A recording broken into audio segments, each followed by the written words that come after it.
This is News Guardian. News Guardian. Love your show. You got great topics. You got great guests. On WFJX, Fox Radio 910. Good morning to all, including Joanne, who just texted me good morning to Al and myself on the News Guardians on Fox Radio 910. Al will be in the studio shortly. As usual, there's never a shortage of things to talk about when it comes to politics in Roanoke, Virginia, and the state. And yesterday, we had talked a little bit about the Eric Holder situation, and I've got some more on that. And Al's just entered the studio looking dapper, looking like he's been working out. He's getting his head... I'm going to go work out shortly. Am I on? Yeah, you're on now. Okay. You're on. Yeah, after this, I'm going to go pump a little iron.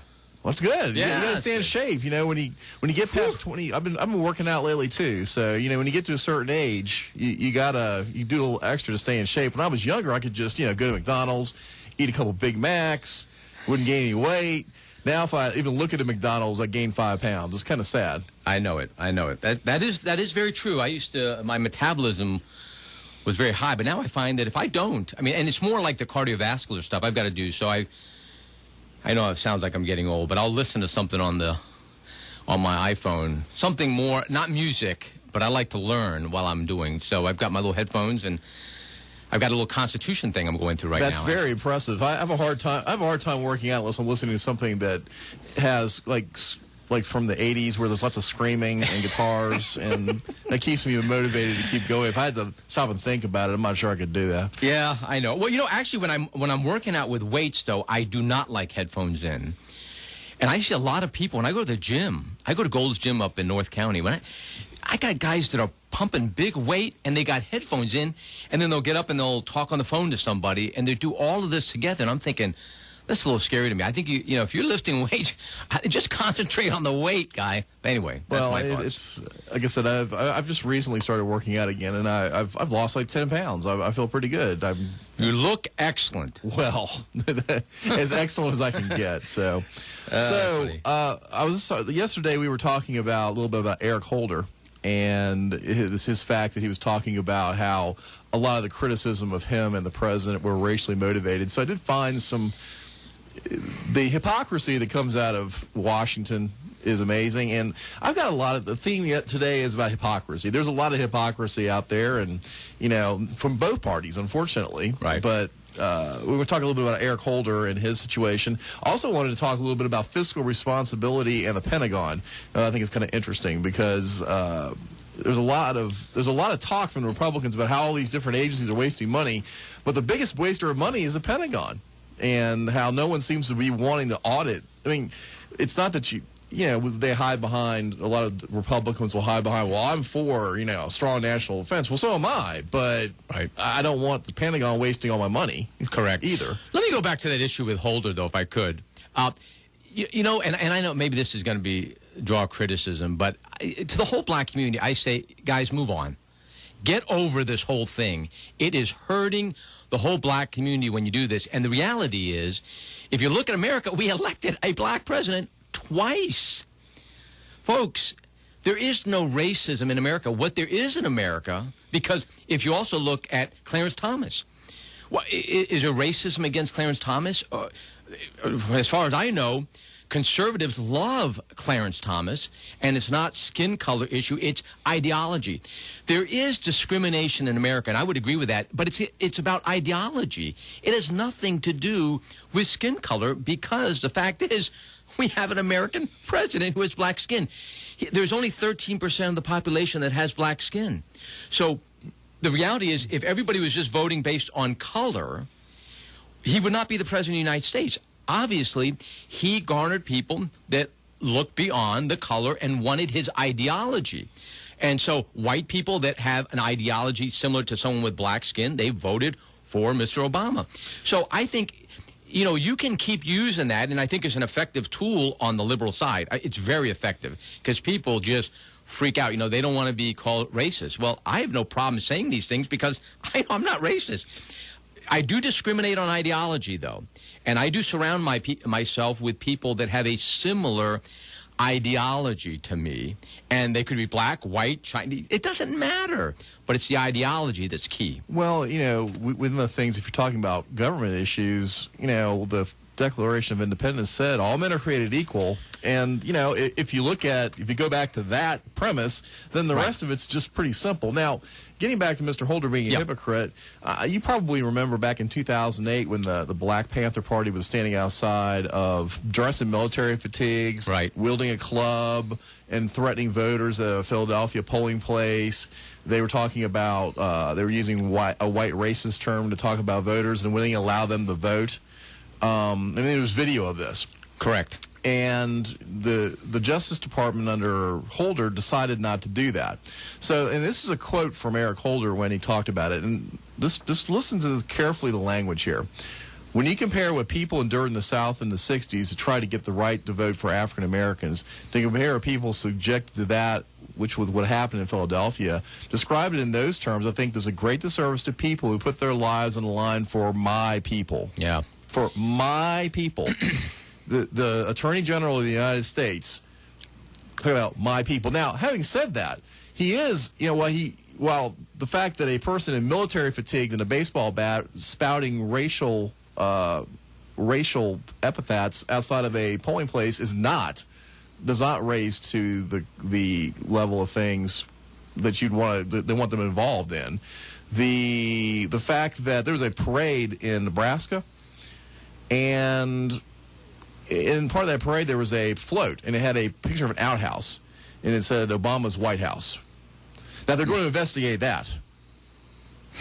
So the Justice Department is going to investigate having a outhouse on the back of a float in a parade, but they're not going to. They refuse to investigate because my people. The hypocrisy that comes out of it's shocking, but it is. Now you can't though say that we never had discrimination in America. No, of course not. Obviously we did. But you know what? When I look at that, I look at America as one of the very few countries in the world that actually had slavery at one time and did away with it. There are so many countries in the world today, all over the world, that still have slavery, and there even black countries with people with black skin having black slaves. Folks, the reality of slavery is that it's been here since the beginning of history, and I think a remarkable thing about America is we went through that stage, but we went through it. Basically, we left that stage, and I think if you keep harping back to that, it's kind of like in a relationship where you just keep harping back to something that happened years ago, when it's over, it's done with, it's time to move on. I come from an Armenian heritage, Greek Armenian heritage, and, I can listen to my dad talk about the massacre of Armenians by the Turks, which was very, very true. You can look at the Jewish people, massacred, not just put in slavery, but massacred, and yet you have to find a time that you rise above it and you move on and you bring yourselves up. And I think the community, the black community today, those that kind of are in charge of at least the media face, are doing a very big disservice to their community by constantly harping on it. They know what they're doing, though.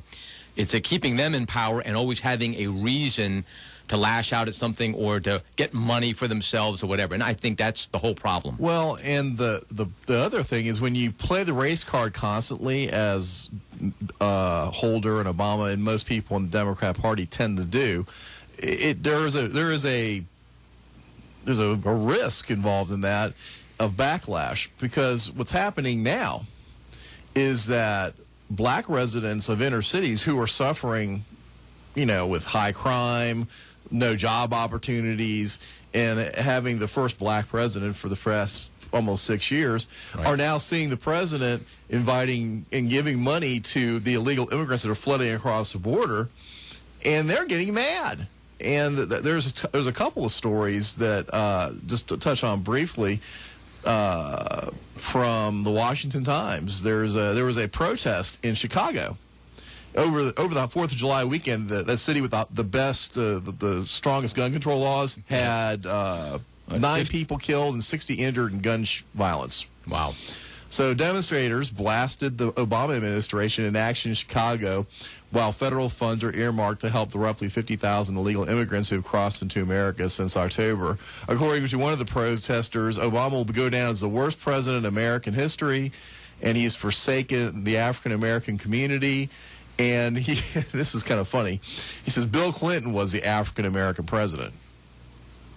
Yeah. I mean, now it all comes down to a racial thing, which isn't correct on either side of it, but it is interesting to see that some people and there's a similar story from Baltimore where Baltimore is having a horrible, I mean, the murder rates in Baltimore are about the same as in Honduras where the people are coming. So I would certainly hope that the people, if they think they're coming to America for peace, don't send them to Baltimore because it's got the same murder rate they have in Honduras. Right, right. The sad thing about this whole conversation, though, is, we're dividing up America into, for the black community or for this community, that community, like you just said.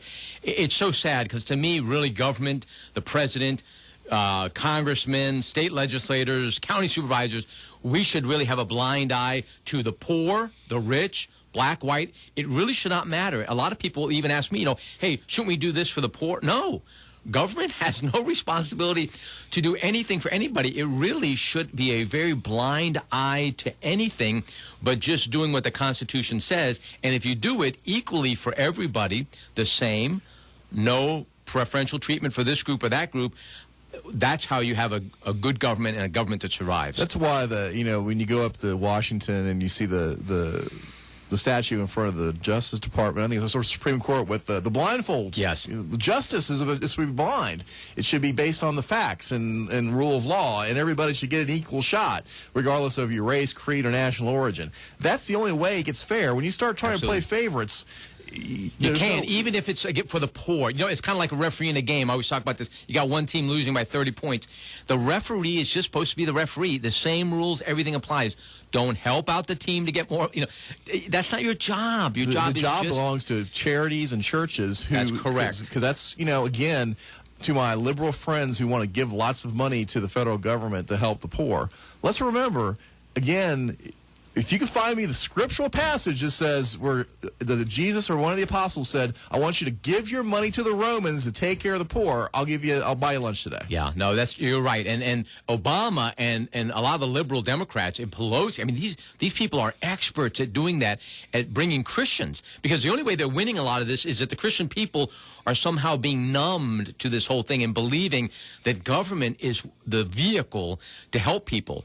And you are exactly right, Chip. There is nothing that says that. Now, a lot of people like to do that because they don't have to do it themselves, which I think is the whole problem. That's the whole problem, yes. Well, we're past time for our first break, so we have some local news. I wanted to talk about the next phase in our getting trains in southwestern Virginia, because if it works once, you got to do the same thing again. And we'll talk about some Roanoke County stuff. Yeah, too. I've got a few items, so that would be great. Well, let's go ahead and take our first break, and we'll be back in just a minute on Fox Radio 910 and your News Guardians.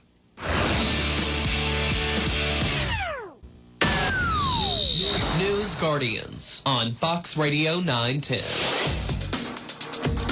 And we're back. So we have just a few minutes before our bottom of the hour break. So from a Roanoke County perspective, what have you got, Al? Well, actually, there is no meeting this Tuesday, so the meeting is next Tuesday, and we don't get our agendas yet. It hasn't come out. It's probably going to come out later today. I wanted to take a second, though, and kind of explain to people a little bit, if that's all right with you, Sure.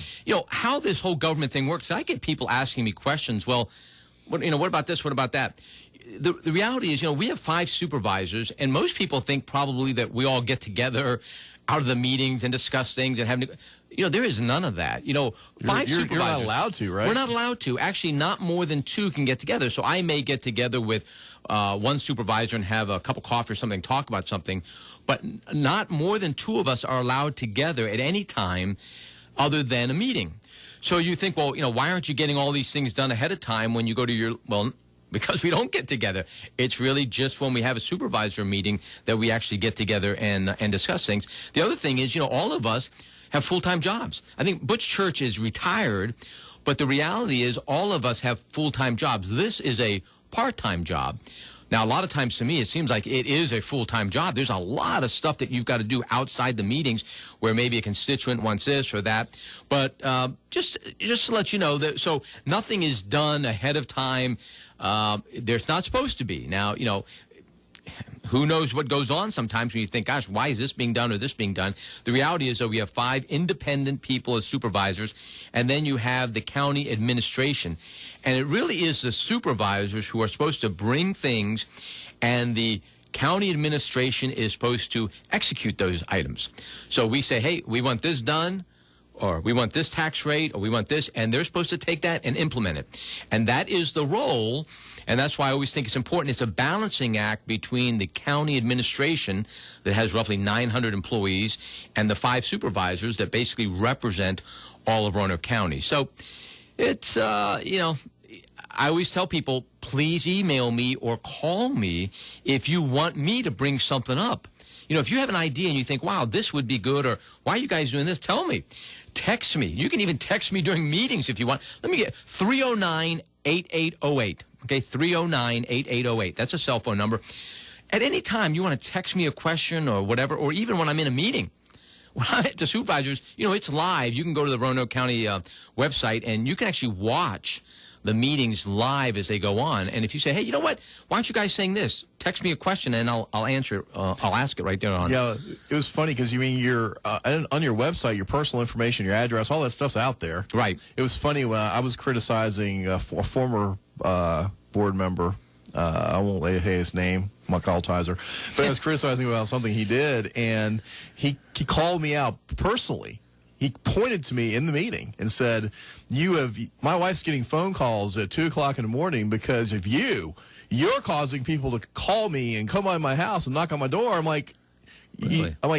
Dude, your information's on your website. I mean, it's not like I went out and did some kind of, research and found your information. Your phone number, your address is all part of the public record on your own website. Right, and I think that's inappropriate for any supervisor, any legislator, anybody to call out a private citizen. I liked it, though. It made me laugh. Yeah, but they shouldn't be doing that. But anyway, another interesting thing is last night, I take my daughter to an art class on Monday nights, and I'm in the Blue Ridge area, and I've been meaning to go by the Bedford supervisor meeting. I just want to check out how other meetings go. Right. So I actually drove down to Bedford, and they have their meeting. They start at 7:30. I was able to catch about 35, 40 minutes of it. And I know 2 supervisors that are on that. But it was interesting to see how they run their meeting. Now, it's not as, they're not televised. Although they have 7 supervisors and we have 5. That's kind of interesting. But right in the beginning of their meeting, they have 15 minutes of citizen comments. So they basically start their meeting with the citizens talking. Yeah. That's interesting. Which we've been talking about at Roanoke County is that we need to get the citizens to be able to talk first. Because the reality is when we're discussing things, it would be great to have input from the citizens before. That way we take a few notes, think about what they said before we kind of start deliberating on things that we do. So I thought that was very interesting. It was 15 minutes or more, just kind of had a little block of time. And there were 7 or 8 citizens that talked.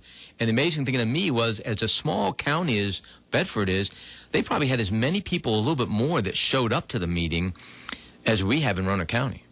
Well, there was a push last week. How many people showed up to last week's meeting? It wasn't bad, but we still are not getting, in that room, we've got to have 100-something occupancy. Yeah, and we're not over 100. I don't know. We're probably having 30, 35 people or so, in that kind of a range. That's not terrible. It's not terrible. And there were some new faces. There were some folks that came from the Tea Party meeting. Yeah, good, yeah. good. So it's good. And, you just add 1 or 2 here or there. I think it works real well. So I'm good with that. But anyway, so no meeting this Tuesday, but next Tuesday, which will be the 4th Tuesday of the month, there's a 3 o'clock and a 7 o'clock meeting. You'll have when you come in next Tuesday, you'll probably have the agenda and everything. Yeah, I'll have the agenda. And I do know, we are putting a water tower there. A water tower is being proposed at the Green Ridge Recreation Center. In North County, there's an issue for water pressure. And so this has been talked about for a while, and it's basically a done deal. The question now is what kind of a look of a water tower. It kind of seems like a little mundane thing, but I now drive around looking at different water towers, and they're all different types. If you go up to, I think it's Woodstock up 81, Yeah. and all these places, they've got, ones that look like an apple or something. I think that's the Woodstock one. So they make them colorful. So right now we're trying to decide between one of these little cylinder ones. Will it be the water slide? Well, I think part of it will be used for that area. Yeah, we'll but make sure that North County. The taxpayer-sponsored water slide gets plenty of water pressure. Yeah, don't get me into the Green Ridge. Every time I think about that Green Ridge, I think, what a waste of money. And I want to soon have an audit on the Green Ridge Rec Center, really to find out how it's really doing, if it's really paying for itself, those types of things. But anyway, I hear the music coming. Well, yeah, so we're going to take a break. When we come back, we'll talk a little bit about Roanoke City's plans to get a profitable Amtrak station. You can laugh on the break on that. And more hypocrisy from those in Washington. And this time we'll focus on the Republicans, because they're just as guilty of being hypocrites as our Democrat friends. So stay tuned for more on Fox Radio 910 and your News Guardians. News Guardians on Fox Radio 910. And we're back. Okay, so just in case you didn't know, on the endless wave of border intrusions coming from foreign countries, 95% of those migrants, according to one report, expect to receive permission to stay in the U.S. Otherwise, they wouldn't have come. And the other one is doctors warn of a drug-resistant tropical disease outbreak amongst those coming from Honduras and Nicaragua and all those countries. But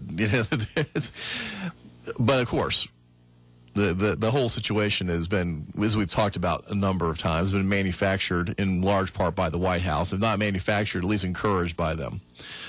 But while that's happening, while this ball is over here, the magician has been taking you away from the VA scandal. So I just thought I'd catch up on some of the latest on that. In case you missed it, the VA has been talking about getting this backlog that's of those hundreds and hundreds of days of waiting to get heard, to get seen by somebody through the VA system. And Al is back, so. And this gets into a whole conversation about government bureaucracy and why, when you give a lot of money to a bureaucracy, you're asking for trouble. So now, and this is true of all government. This is true from businesses as well. I worked for a company for a while, and I managed a call center. And there was a goal that we had to meet. We had to answer a certain number of calls within a certain number of seconds. So, and you get a bonus if you got that goal. So we worked with another call center. I was looking here locally, and that call center happened to be in the Dallas area. Well, when they were working with them, they had these really good numbers. When I did a little research, they had a thing where when somebody answered the phone, they'd just hang up on them. So they had calls in queue. They'd get everybody on the phone, and they'd say, and they just hang up, get them all on there. They call it queue busting. And so they had a name for it even. Now, when I caught them, they stopped and they got all sorts of. But sometimes when you tie bonuses to a number, people will do things to get to the number that aren't really what you wanted them to do. Right. So there's a story. They've been told to get rid of these. To get this backlog of claims out of the way. So what have they been doing? They haven't been screening the requests. So one of the whistleblowers out there that's been talking about this, she's an auditor for the Pension Management Center for the VA, is estimating that there could be almost $400 million over the next 5 years of claims of disability that were given out incorrectly because they didn't earn them. But they've also revealed widespread problems at VA regional offices, saying mail bins of disability claims were ignored or shredded so employees could work faster. Wow. And this goes back to, the reason we were going to go to nationalized health care is because greedy doctors, we had people bring too much money and we need to blah, blah, blah. And you find that this motive of making money, is there no matter what people say. And it's actually not a bad, it's not evil. And even as Scripture says, it's the root, but it's not. Money is not the cause of evil, but the love of money, the desire, the just overwhelming desire. So the reality is, though, I work to make money because with money I can do things. It's not my, all-in kind of thing, but I do want to make money, right? So when you try to artificially remove that from people, I think it's still there. And even if you went to this national thing, people, they're still motivated by making money and actually even for, doing well for their family, etc. So you're right. When you look at these things, it has become so corrupt, and it's because of the money piece of it that people want. And I'll tell you, for anybody that still thinks that we should go this route with Obamacare, I mean, this VA hospital, if that is not a warning, just blasting out at you saying, do not go here, I don't know what is. Well, it's, you just want to shake your head. But you would think, the VA, whose primary goal is to help veterans with their health issues, right, would be excited about people pointing out these things. Well, they're not. According to another report, there are 67 claims of retaliation by supervisors towards whistleblowers, including 25 complaints filed since June 1st after all this stuff started blowing up. So, wow. So there's a systematic, if you blow the whistle on me, I'm going to retaliate against you. So that's the culture that they've built. And again, we had Adrian Cronauer, who's done our promos, the guy that was Robin Williams played on Good Morning Vietnam, and he's been active in foreign military veterans affairs, mostly in the MIA field, but he got some involved in the veteran stuff, and he's like, this has been going on for years. Right. This is nothing new. And Republicans and Democrats have both allowed this to happen for years in a system that is destined to fail because it's a government-run bureaucracy. That's right. And people in government, too, I guess, want control and power, and this gives it. Well, one little point, though, you made, like, comparing it to the private sector, and you said, you'd work for the private sector, and they were doing things that were corrupt. And I work for a very large company, too, and you can find things where, when you're motivated by, hey, you're going to get a bonus if you do this, people try to figure out a way around it. The only difference is that one group of people in government, they take your money forcibly, your tax dollars, and spend it. On the other side, it's voluntary. If you want to do business with your company or do business with mine, you're not forced to do business with it. And if you find that they're corrupt or something is wrong, do something else. You can do something else. And that's the beauty of the private sector. I never try to say that the private sector is all white and pure and snow, but the reality is you have an option. Where government, you don't have an option, and you always want to go down the path where there are multiple options, and that's why keeping health care free, in freedom and liberty and being able to choose whoever you want is the best way to do it. Well, and generally speaking, this is when there's a blowback, when you look at something like the GM scandal with their... Correct. When it happens, they're forced to react. They're forced to change because if it's not good for business. Absolutely. So, in to the company's credit, when they found out, when I found out and tracked this down, this was happening, they stopped doing it. And I didn't get yelled at because I called this out. Right. I mean, I didn't get in trouble because I found out that they were basically doing exactly the opposite of what we wanted them to do. Right. So, I'm just saying, there's, generally speaking, if there's a for-profit motivation, eventually the right thing will happen because you got either way, either that or you go out of business, which would be the right thing to happen if your business doesn't do the right thing. That's exactly right. No, you are correct on that. Well, there's one last thing I wanted to talk about, and that's the Rick Santelli. Do you know who Rick Santelli is?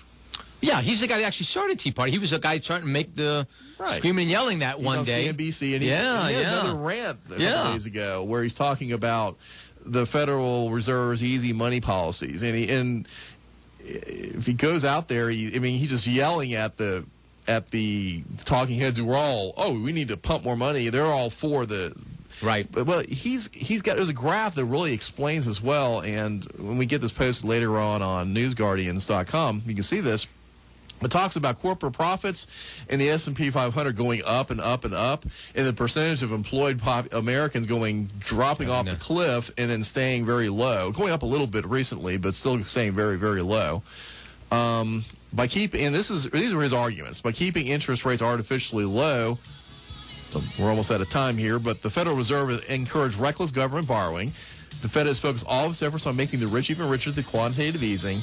And despite all of those facts, and the fact that this can't be sustained, of course, all the talking heads were fussing at him, and that's why he got in a big shouting match. But they were saying the same thing before the last bubble broke, and they're likely to say the same thing after the next time there's a bubble that breaks. But anyway, we're out of time. Thank you, Al, for coming in. Thank you very much. We got about 10 seconds? 10 seconds. All right. Just if you need to ask me anything, just go to Bedrosian, the number 4, Supervisor at Cox.net if you want to email me anything, any questions. Thank you very much, Chip. Yes, and Al works hard for the money, and so do we. NewsGuardians.com. Have a great day.